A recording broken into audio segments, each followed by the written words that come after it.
Hello everyone, this is part 23 of What If Naruto Leaves Konoha and Awakens Lava and Boil Release, and I hope you guys enjoy this video and to like, to subscribe, to share, and check out the playlist, to see more comment down below. Now let's start the intro. They call me a god. They call me a god. They call me a god. Join my membership, the perks are great. It's in the description. Naruto's Mindscape. Kyuubi's Cage. We aren't just here to reset the seal, there are some important things you need to know. Minato alerted his son. He didn't want to spoil the reunion, but they had little time to spare. What is it, Mom? Dad? Naruto shifted his eyes to either of them back and forth, waiting for one to speak up. Being a Azucage made him learn to be attentive and analytic, he was ready for whatever they had to say. Minato shared a glance with Kushina before looking back at his son. A frown had settled on his features. Naruto, do you know the leader of Akatsuki? Naruto's eyes widened and then narrowed, nodding in response. Yeah, well, I've heard of him at least. His name is Madara Uchiha. He's responsible for what the state of crisis the world is in today. I'm training to try and stop him, so I can bring the world peace. Minato and Kushina were both surprised at how much they knew was already common knowledge, and Minato smiled at his son. Wow, look at that. My son's already 2 steps ahead of me. Well, I can tell you this, Naruto, that man was the same person that led Kyuubi to attack Konoha the night you were born. Naruto's eyes widened again as this was new information to him. What? But that would mean. Naruto stopped talking when he saw his father's figure begin to fade. His chakra had run out. Minato knew what was happening all too well and felt horrible he couldn't stay longer, cursing his luck one last time. I'm sorry, Naruto. It looks like this is the end of the line for me. Kushina had more chakra in her part of the seal, so she can stay longer. We're counting on you, Naruto. Make me proud. His voice became faint as he slowly disappeared from the mortal plane, leaving behind a saddened Kushina and a confused Naruto. Naruto felt a pang in his heart as he watched his father leave. It was definitely not enough time for either to get acquainted with each other. He balled his fists up tightly to hold back his tears of anger. The fate of his destiny was too much to know when he had to acknowledge in front of his eyes both of his parents were S. Kushina seemed to know what he was thinking and turned to him, placing a hand over her heart. Naruto, I know you grew up without a parent's love, but you don't have to feel empty anymore. That love you wanted has always been right here. I just never got to show you. Naruto looked at his mother with tears welling up, this time with sadness to know how much both he and his parents had wanted to do together and never got the chance. Mom. Kushina was taken by surprise when Naruto practically tackled her, enveloping her in a tight hug that sent warmth flowing through both. She smiled and wrapped her arms around him, silently basking in the feeling of holding her grown-up son. He was tall and very handsome, from which she hoped her son was able to find someone good for him.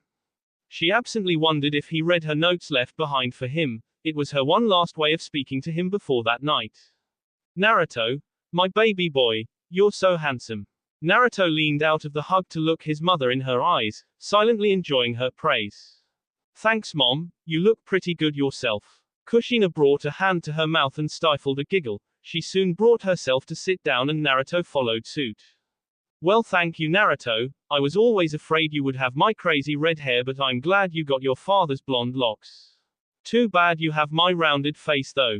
Kushina's gaze took a far-off look as she seemed to remember something in her past. I was made fun of so much because of that. Naruto scratched the back of his head and smiled. Oh come on, Mom, even if I didn't get your red hair and got your face, I think I would have looked good with both. I mean, my wife has beautiful red hair and our son. Naruto whistled in appreciation to how vibrant his red hair looked as it began to thicken. Kushina's head did a quick snap towards him, so much so that Naruto thought she would get whiplash. What? You have a wife and son? Naruto was taken away by how loud she was yelling and nodded, going limp as Kushina grabbed his shoulders and began to shake him uncontrollably. Tell me about them. Is she nice? Does she feed you your favorite food? Does the baby look like you or her? What's her name? What's his? Naruto was taken aback by her quick-fire Q&A but did his best to answer. Well, my wife's name is Mai Uzumaki and our son's name is Roshi. My wife is very loving and caring, but she can be scary when she needs to be. A shiver ran down Naruto's spine as he remembered all the times she threatened him when he did something wrong. She actually isn't so great at cooking, so we cook together, it's a lot of fun. Actually, that reminds me of this one time where Mei and I were in the kitchen where I was making ramen and she was preparing something for Roshi and I. Kushina watched as her son rambled on in his own world with a smile. If he could be so happy with just a single memory of his family, then he must have truly been happy with them. I'm so glad he was able to find someone. That was what scared me the most. Without a parent's love, a woman's love was the only substitute, I thought. I guess having a family of his own is a step up. Naruto noticed that he had begun to ramble and stopped talking, instead looking at his mom, who was just staring at him with a small smile on her face. What is it? Do I have something on my face? Kushina just shook her head and placed a hand on his shoulder, confusing him. You've made us so proud, Naruto. You've gone so far without us, just as we had hoped. But I think it's best you know what really happened during the Kyuubi's attack. Kushina's face hardened with a frown and Naruto noticed, feeling that it was time to get serious. I always wanted to know exactly what happened that night. No one ever had the real details and the third never did tell me anything. Who else better to ask than my parents, though, right? Kushina nodded but at first did not say anything, leading Naruto to grow impatient. Naruto, there is something you have to know before I begin the story. This piqued his curiosity and brought him closer to the woman, waiting for the answer. What? Kushina swallowed her nervousness and looked her son in the eyes and with pure confidence revealed her secret. I was the second Jinchuriki of the 9 tails, just as you are the third. That night the fox was taken from me by that masked man, Madara Uchiha. Naruto's eyes widened and his jaw slowly dropped in surprise. His mother was the previous Jinchuriki. What? But how is that possible? Kushina then began to tell the story of what happened that fateful night, and Naruto listened and hung off every word, still not quite believing it until the end. 000. Come on, I already recited the pain speech in the story with my own compressed version, this would take too long. Go read the latest chapters, I'm probably already spoiling it enough if you haven't read from 497 and onwards. 000. Both mother and son were standing now as the tale came to an end of that fateful night. The amount of time that had passed couldn't be remembered by either, but it didn't matter. This was the last chance either had to bond with one another, no matter what the circumstance, and both made sure to enjoy every last second. And just like that, your father was able to seal the fox within you and still had the strength to implant our chakra into the seal. He was amazing that night. Kushina finished her tale, ending it on a lighter note to the relatively dark story. She looked to see Naruto staring at her as if he expected more. I'm sorry. I didn't mean to bore you with the little details, I tend to do that sometimes. She silently berated herself as she scratched her head in embarrassment for her verbal tick emerging again, only to have Naruto slowly begin to smile. You didn't bore me at all, Mom. Thanks for telling me, everything. It makes me feel better knowing the whole story, like the missing piece of a big puzzle I've been trying to wrap my head around. But one thing is for certain from all of this, I can't forgive Madara for what he's done to you and Dad, and I'll make sure to kill him, myself. Kushina wasn't surprised by her son's reaction but visibly was taken aback by his utter seriousness when he said it. Naruto, don't let the hate cloud your judgment. You've done a great job with your actions so far, don't let that hate grow inside of you like it did to your friend, Sasuke. Naruto's eyes widened and narrowed, making him look down at the ground in shame and nod. I'm so sorry though, for placing such a heavy burden we placed on you as parents. We aren't fit to be your mother and father. Naruto couldn't believe what he just heard and looked back at his mom with disbelief as she wiped her eyes from the endless tears flowing. Mom, don't apologize. I'll admit, it was pretty hard growing up as a Jinchuriki, especially without parents. Kushina looked into his eyes, taking the slight recoil of shame she felt from what he said. Naruto continued on though. But the truth was, I never blamed the parents that I never had. I never blamed you. Kushina's eyes widened in shock, not expecting that from Naruto. Maybe I never received love from a parent, but now that I have my own family, I can forget those feelings of emptiness by replacing it with love for my family and country. I was able to manage as a child because of determination. That's something I think I got from you, Mom. He smiled at her, a genuine smile that could only make Kushina go silent and gape at her son. But it's alright now. Now that I have that missing puzzle piece, I can be happy. 'Cause I know I'm alive because my parents gave their lives for me. It is a feeling that I have when I look at Mei and Roshi, a feeling of something I want to protect. So don't blame yourself, Mom. Naruto had his hands on his hips and a big smile on his face as he spoke his encouraging words. Kushina slowly moved a hand to her heart as she felt it was going to burst with emotion from the newly made tears forming in her gray orbs. Single quote. 'Cause you filled me up with all that parental love before you sealed the 9 tails inside me. That's what made me grow up to be a healthy boy, what you see before you now. He pointed his thumbs to his sea with pride and Kushina allowed her tears to again flow with abandon. I'm glad I ended up being your son. Kushina extended her arms slowly towards her son and moved forward, as if to wrap him in a hug. Naruto watched with surprise and soon sad recognition as he saw her figure begin to fade away, her chakra, and time had run out. As her arms began to encircle around him one last time, her final words were mixed with happy sobs and a slight choke, but Naruto understood very clearly every word. Naruto. Minato. Did you hear? Our love reached him, after all. Thank you for letting me be your mother, and for Minato being your father. Thank you. For being our son. Her last words were no louder than wisps of a slight breeze as she disappeared just as her lips landed on Naruto's cheek, a last farewell from a mother to her son. A tear fell from Naruto's eye as he closed his eyes and looked to see nothing.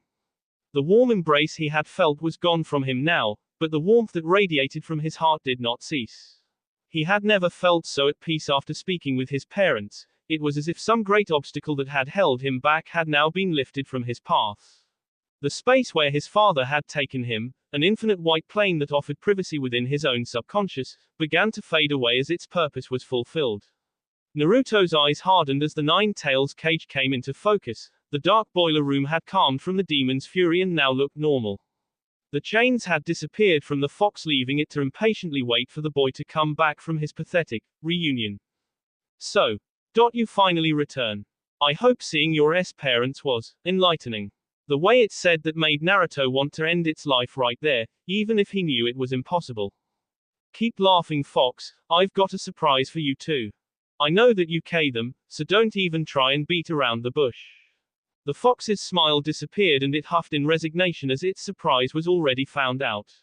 I understand now what my father meant when he said it was up to me to keep you contained from now on. He passed me the torch. This time, Fox. QB looked into the boy's glaring eyes and felt something settle in its stomach, something he never thought he would feel, trepidation. This time, I'm the one that is the jailer and I'm going to make the jail your final destination. Naruto began to go through hand signs and the fox could feel something changing about the boy, something that did not spell well for him. Hoping to delay him, the fox's deep booming voice rumbled in the hollow room. What the hell are you planning, boy? You are nothing but a puny cage for me. I could have you when you were a child. Who the hell do you think you are? Naruto looked up from his preparations and stared the fox down right in the eye as he lifted his shirt up to reveal the 8 trigram seal. My name is Naruto Uzumaki, the last Jinchuriki'll make sure you ever see. Naruto s his glowing hand into his seal and felt the air leave him as the feeling of vertigo reached him. Ultimate Uzumaki sealing style. 16 trigrams Jinchuriki Death Prison. Around the 8 unique symbols that surrounded the swirl, 8 new ones began to form an outer circle that enveloped the original seal. The center swirl began to enlarge and looked much closer to the Uzumaki swirl as it thickened and finished wrapping in on itself. The most notable change was not on Naruto's person but the fox within the cage. As each new seal of the 16 trigrams formed, a spike was driven through a part of QB's body causing him to howl in pain and frustration. Soon, the strategically placed spikes were now easily tethering him to the now smaller cage with further interlocking padlocks along with the original paper seal on the door. Naruto huffed in exhaustion and fell to the ground, feeling the need to sit was greater than to stand in triumph. The new seal he placed on himself was something he found in the second scroll within the vault, the one he did not at first open. It had never been used before as the Uzumaki had only been dealing with the sealing of the 9 tails. The 4 tails was allowed to roam free as it came and went. With the new seal, there was little chance of Kyuubi breaking out or interfering. In fact, Naruto could dare say it was impossible. The seal also made it so that the chakra of the Kyuubi could not escape Naruto's body when he forcing the beast to with him. In the worst case scenario of Akatsuki getting him, they would be unable to extract the beast within him. In the best case, Naruto could at an old age and take the world's strongest chakra monster with him. The downside was though that the new seal was a strain on his life force and chakra to keep the Kyuubi contained so well. Even with his clan's known longevity and constitutions, Naruto doubted he could live over the age of 60. It was enough for him though to know he was not only himself to save his country, his family, but the world as well. Well, I've taken care of Kyuubi. Now I just have one last deterrent to deal with before peace. Madara. Naruto willed himself to leave his subconscious and awaken. He had completed one hurdle only to face his latest challenge, surviving the lava training. 000. Azu Island. Mountain of Fire. Look, I think he is awakening Yomasha-sama. Naruto slowly began to sit up as he held his face with his hand, slowly opening up his eyes to see. The lava monkeys had formed a protective circle around him as they waited for him to awaken. The genuine concern on their faces was touching to Naruto. Yomasha, the leader in question, was especially viewing him with interest, and Naruto saw his shirt was still off, revealing his new seal. We watched it change while you were unconscious, Uzumaki-sama.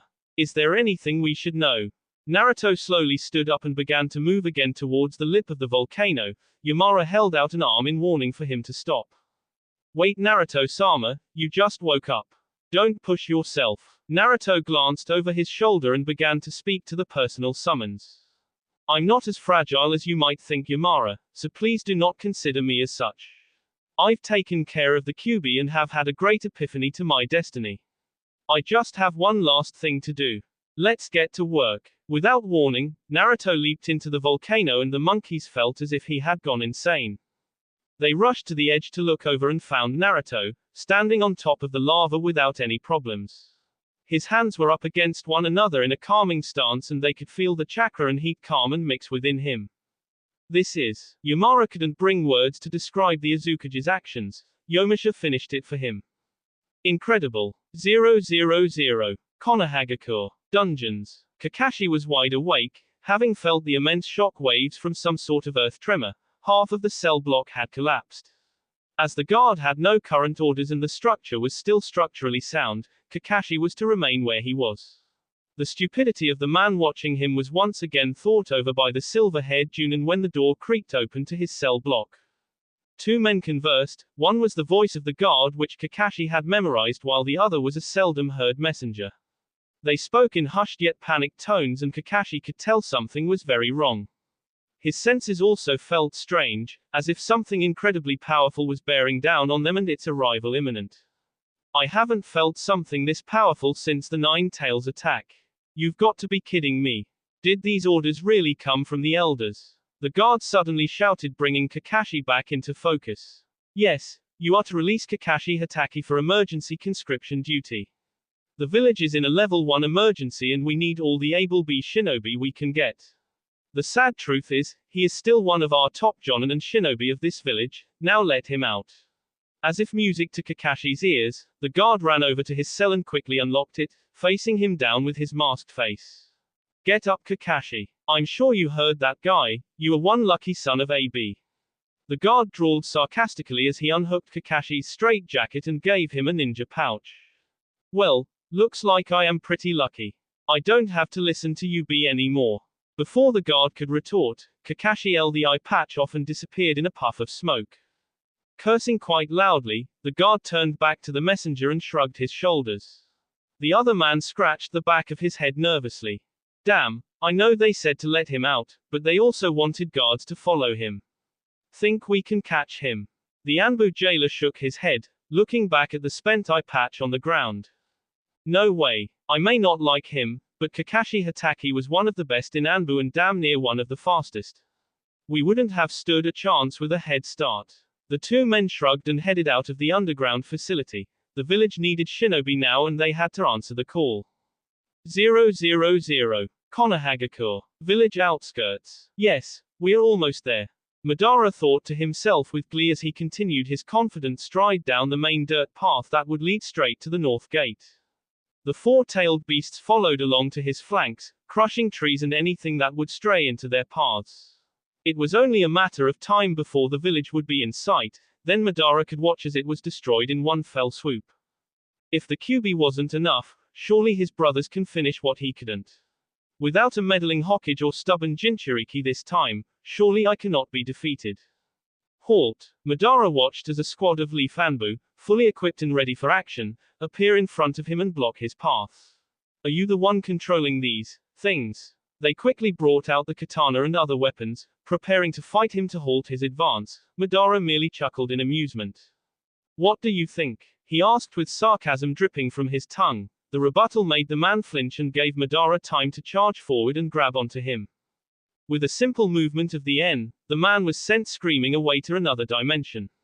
His comrades quickly tried to retaliate, but their attacks went right through Madara, leaving them confused. Without giving them any time to readjust, the masked man disappeared into the ground and pulled them both under to suffocate. With one last member to go, Madara sent a few shuriken her way, forcing her to deflect them. As she did this, Madara charged forward and, avoiding her easy thrust towards him, sent a shattering punch to her T, effectively making her suffocate to death in agony.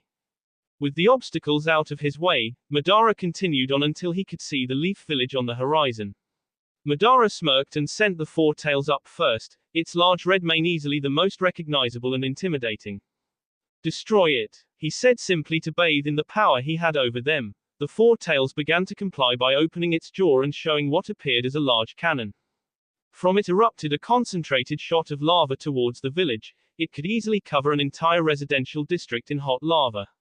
The leaf wasn't down yet though, as Madara watched dozens of small water geysers launch up and begin to cool the hot earth as it approached. With narrowing eyes, he observed a large puff of smoke and downright glared at the new arrivals.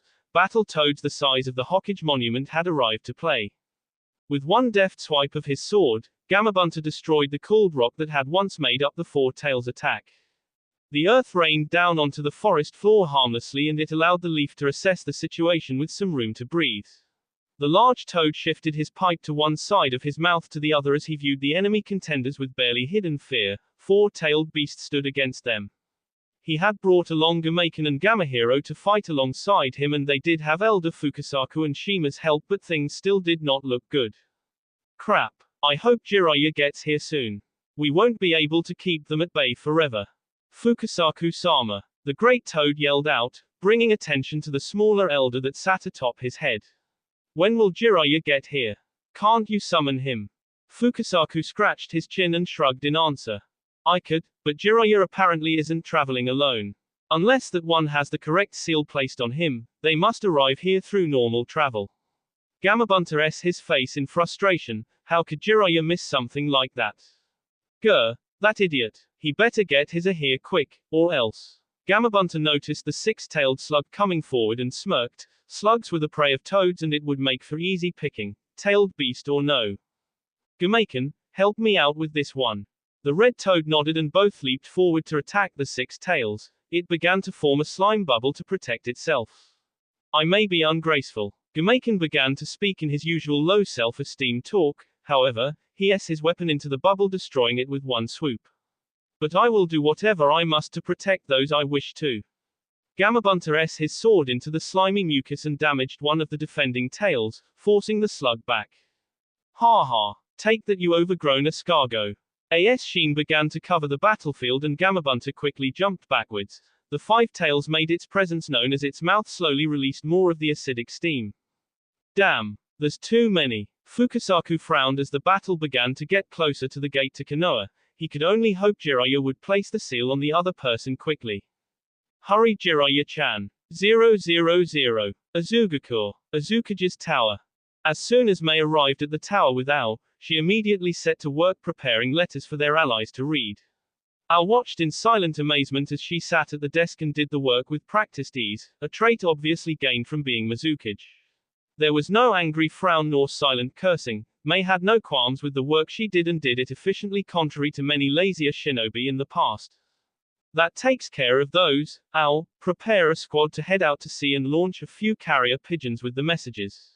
I also don't want the Anbu sequestered within the compound any longer. I'm sure the Uzumaki are tired of it. Leave a single medical squad on standby along with a single Anbu unit around the compound. Ao saluted and left, leaving to accomplish his objectives given to him by his leader. Mei sighed and sat back in Naruto's chair, trying to get some of his essence from it with little success. She knew she would feel alone without him around, but she had no idea it would be this bad.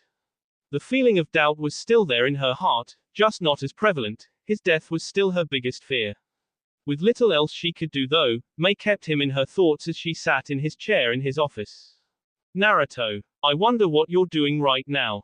Are you doing well? Have you gotten any stronger? 000. Konoha village gates. Without warning, Fukasaku jumped down from Gamabunta's head and went through hand signs. As soon as he reached the ground, his hand hit pavement and a puff of smoke appeared. The leaf shinobi nearby crowded around to see what the reinforcements would be but were shocked to see Jiraiya with a very familiar face. Shodai, Sama? Asked one Jonan, not sure if he could believe what he could see. The man in question turned to his fellow leaf compatriots and smiled. Yes, I am Hashirama Senju. I don't have much time left to help you all on this mortal plane, so please give me your strength one last time so that I may protect you all. Hashirama took off running towards the Hokage building with Jiraiya in hot pursuit. Not sure if what they saw was correct or not but too distracted to argue, the leaf shinobi turned their attention back to the fight. With a new determination swelling in their hearts, they began to force the beasts back with their willpower alone and Madara frowned on the slow progress. He would have to head to the front to stem the tide of the puny leaf shinobi and the fearless leaders. Come on. Master Jiraiya is with us. Push them back. The Shodai has returned to save us again. We can defeat them. Rallying cries spread across the defensive line as scores of leaf shinobi received the news from the front gate. Reinforcements had arrived. The battle's tide had turned. 000. Konohagakure, Hokage's office. The two quickly arrived at the large home at the center of the village. Hashirama had silently marveled at how the village had evolved since his time had passed over 30 years ago. The village was much larger and many buildings were upgraded with more technological advancements that his generation did not have. What a wonderful place. Sarutobi and his future chosen must have truly placed the village as the highest priority. It has truly become a beauty. I cannot let Madara destroy what the children of this land have worked so hard to create. Let's go. He shunshined inside of the building to the office and quickly sifted through drawers to find his necklace. In his process of looking, he came across Tsunde's sake bottle and glasses. Curious, he looked to the embarrassed Jiraiya for an explanation. The man scratched the back of his head and tried to play it off easy.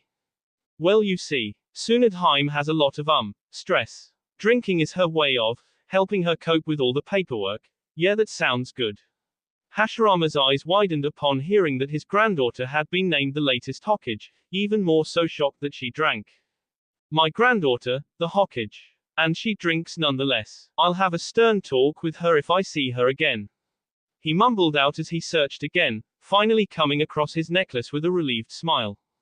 Here it is. He quickly placed it on and nodded towards Jiraiya, indicating he was ready. The white-haired man nodded and opened the window to leave.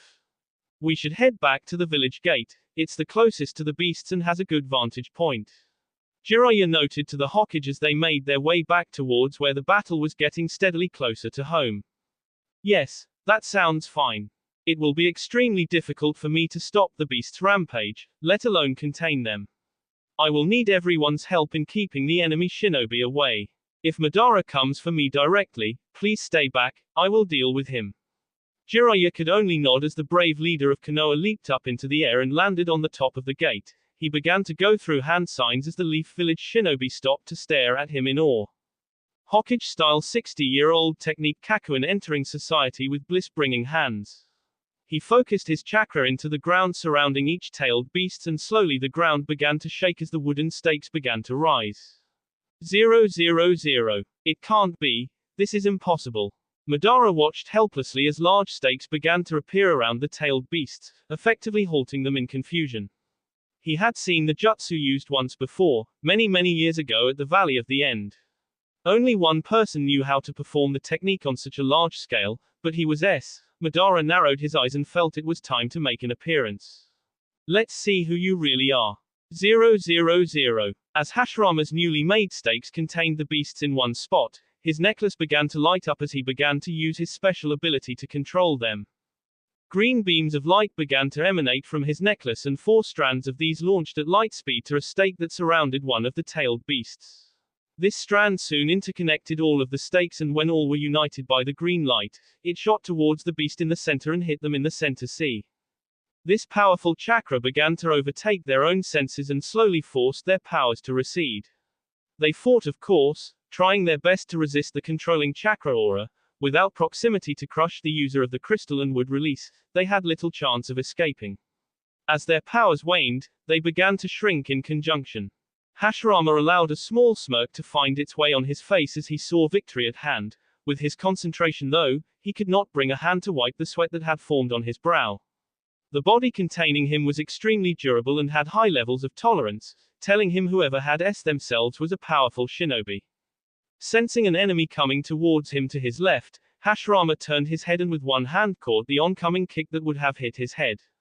He glared at the masked man, already knowing exactly who it was with the glowing red Sharingan. Madara Uchiha. So you really are still alive. Madara reeled his foot back and jumped backwards, facing off against the distracted Hokage. I could say the same about you, Hashirama Senju. The way he spat out the Hokage's name made the man cringe and feel reminded just how much the Uchiha particularly hated him. What have you done, Madara? Have you gone insane? This was to be your home as much as mine, we only wished for your cooperation. The masked man chuckled at the outrageous response he had expected from Hashirama, a typical response of a Senju. We were destined since the Rikudo Sennin himself to hate one another, an alliance would have never lasted. I was proven right when my clan was ordered to be killed by the 3rd Hokage.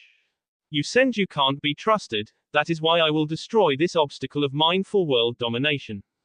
Hashirama's eyes widened, and that was when he finally acknowledged that his old friend had truly gone insane. You are insane. It looks like I will have to finish what I started many years ago. I'm going to do what I should have done, Ku. A wooden spike suddenly erupted from the ground and almost impaled Madara, only to pass harmlessly through him. Haha. You will have to do better than that if you want to kill me. Besides, you can't move from that spot because you are holding the tailed beasts down. If you move, you will lose your concentration and your hold on them. Hashirama glared at him, even though he knew the man was right. He couldn't move as long as he had to keep the beasts down. Sensing danger, Madara stepped back to allow a few kunai and shuriken to pass by him and saw that the distraction had allowed Jiraiya along with Fukasaku and Shima to arrive. They had taken up a defensive stance in front of the Hokage, and Jiraiya had already begun his transformation into Sage mode. You won't touch the Hokage as long as Jiraiya of the Sannin is here. Madara laughed as the man made a silly pose and made up an exaggerated fighting style as he prepared to fight. I'd like to see if you really are anything other than talk. Jiraiya cringed and launched himself at Madara, intent at buying Hashirama time. 000. Land of Bears. Hoshigakure. Sumeru, a message from Azugakure has arrived. Hikato had just arrived from her patrol around the S ravine and had caught a pigeon before it could get caught in the lethal gas. Sumeru, now sporting the Hoshikage's purple robe and hat, took the scroll from the bird to read and was surprised to find it from Naruto's wife, Mei.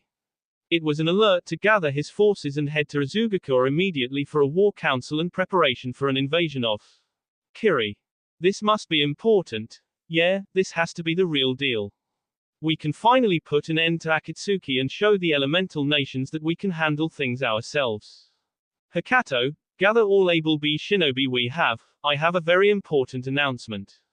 Hikato stood up from her seated position and made to leave, only to turn back towards Sumeru in confusion. What did Naruto have to say? Sumeru smirked, and Hikato already knew it was trouble if he was smirking about it. Looks like we are finally taking action against Akatsuki. We might just end the war on our own. 000. Land of Waterfalls. Takagakure. A message from Naruto. Ha. Alright then, I'll gather what troops we can spare and prepare to head for Azu Island. We can take the fight to Akatsuki and hopefully make up for our past wrongs to Jinchuriki. Shibuki's advisors nodded and moved aside so the young leader could take charge of his forces. Takagakure was on a war march, but they weren't the only ones rallied to Izu's cause. 000. Crescent Island. Mikaru's palace. Naruto's ready to fight, huh? Well, I'm no warrior, but I trust Naruto to know when the time's right. Send a message to Getsugaku and rally our shinobi to aid him. He helped me see what true happiness was through his stubborn determination. This is the least I can do to repay him. King Mikaru announced to his squires upon reading Naruto's scroll, alerting him of the latest news on the war front.